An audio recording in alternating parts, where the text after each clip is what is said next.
Sejumlah anggota DPRD Surabaya menyikapi aksi sujud Risma di depan dokter beberapa waktu lalu. Menurutnya, tindakan wali kota itu tidak patut dan dianggap berlebihan sebagai sosok pemimpin. Wali kota Surabaya Tri Risma hari ini kembali melakukan sujud. Kali ini dilakukan di depan Ikatan Dokter Indonesia (IDI) Surabaya di Balai Kota beberapa waktu lalu. Hal ini pun sontak mengundang reaksi dari beberapa anggota Dewan Kota Surabaya. Salah satu yang mengungkapkan reaksi adalah Ketua Fraksi Golkar DPRD Surabaya Arif Fatoni. Menurut Tony, yang dibutuhkan masyarakat Surabaya saat ini lebih pada bagaimana seorang kepala daerah menangani permasalahan persebaran COVID-19 secara maksimal. Ia juga menyorot soal serapan anggaran untuk penanganan COVID-19 di Surabaya yang belum maksimal. Dari total 208 miliar rupiah, baru terserap 30 miliar rupiah.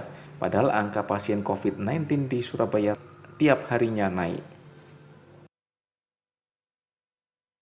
Saya pikir itu dari sisi kemanusiaan sah-sah saja, tetapi yang dibutuhkan masyarakat hari ini itu adalah bukan seberapa keras dia menangis, bukan seberapa keras kepala daerah memarahi anak buahnya, tetapi bagaimana kebijakannya itu mampu mengatasi COVID ini secara maksimal.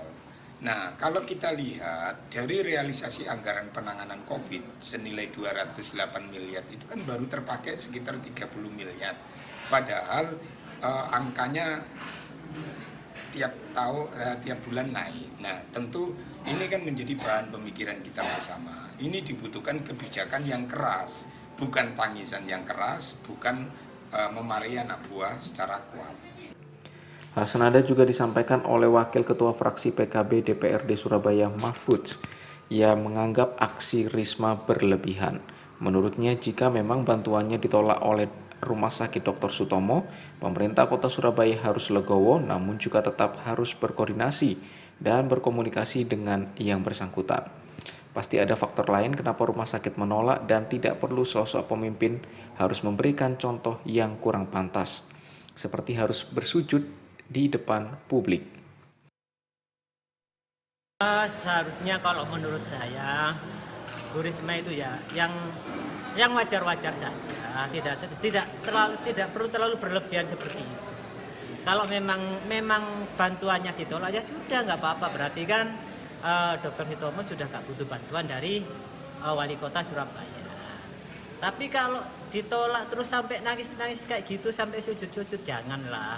Kita nangis dan sujud cukup pada Allah, pada Tuhan kita, nggak perlu sujud pada manusia. Menurut saya sih seperti itu. Seperti diketahui sebelumnya, tempat heboh aksi Wali Kota Surabaya sujud di hadapan para dokter saat pertemuan dengan perwakilan Ikatan Dokter Indonesia, Surabaya dan Jawa Timur. Aksi sujud tersebut disinyalir lantaran Risma yang mengeluhkan karena selalu ditolak Rumah Sakit Sutomo saat akan memberikan bantuan APD dalam penanganan pasien COVID-19. Stadi Setia, Surabaya TV.